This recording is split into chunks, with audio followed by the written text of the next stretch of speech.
in one of the more affluent areas of southwest London. After what was mostly a fact-finding initial session, Saul turned to me as we walked away, his face light with relief. "Thank God that's over. It wasn't as bad as I thought." I stopped then, incredulous. You do know that was just the beginning, don't you? You are aware it's not a one-off. We laughed about it later, the dawning horror on his face. Funny how quickly Louise has become the most important person in our lives. The last time we went to see her, just 3 days ago, we arrived 20 minutes early and took a walk in the small park in front of her house. We'd just had a light dinner together in the garden, something wholesome involving salmon and vine-grown tomatoes, and for once our conversation felt unforced. As we strolled across the freshly mown grass, Saul took my hand, and I allowed my own fingers to curl around his. We didn't speak much, I remember, but it was a lightweight sort of silence that settled easily over us like a fine mist, and I'd felt hopeful for the first time in weeks. "How are you both this evening?" Louise smiled as we took our customary seats on the sofa in front of her. Louise has a lazy eye, so even while she's looking at me, I sometimes have the disconcerting impression that she's actually addressing Saul. "Fine," I smiled back, still bathed in the glow of unexpected closeness. Louise turned her good eye to Saul. "And you, Saul? How have you been feeling?" Saul looked at her, and I saw a dark flush crawl out from the hollow of his collarbone, where it had been hiding all this time. "Actually, I'm angry," he said. "Really bloody angry."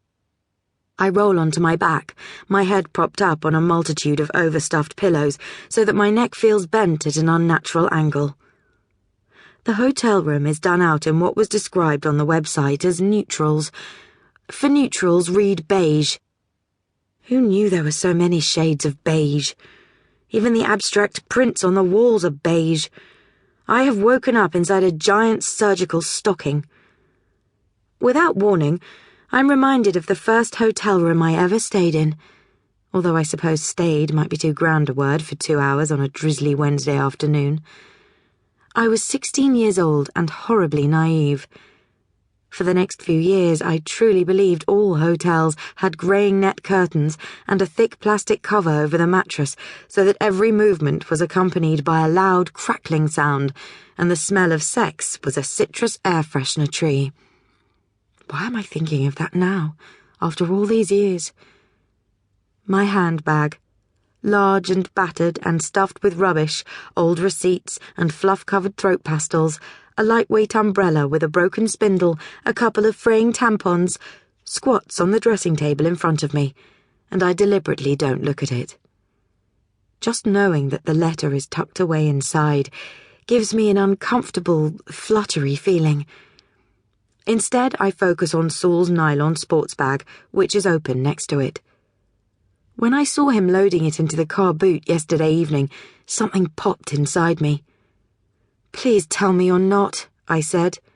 Pointless when it was so obvious that he was. With the benefit of hindsight, I see I could have handled it better. Make it about how you feel, not about what the other person has done, Louise is forever saying. "Your sports bag makes me feel superfluous," I could have said. No, that's not the word. Lonely. "Your sports bag makes me feel lonely." Saul didn't even look up. "Course I am.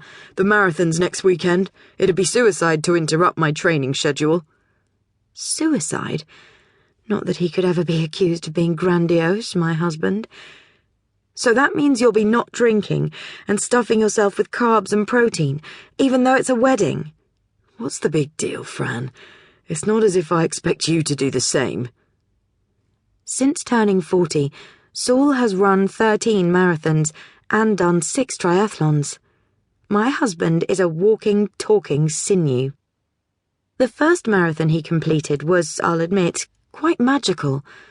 The girls and I went early to secure a spot near the finishing line and spent hours craning our necks as the runners began to dribble in, the first 100 or so still taking easy strides, the rest in varying degrees of discomfort. I'll never forget that first glimpse of him.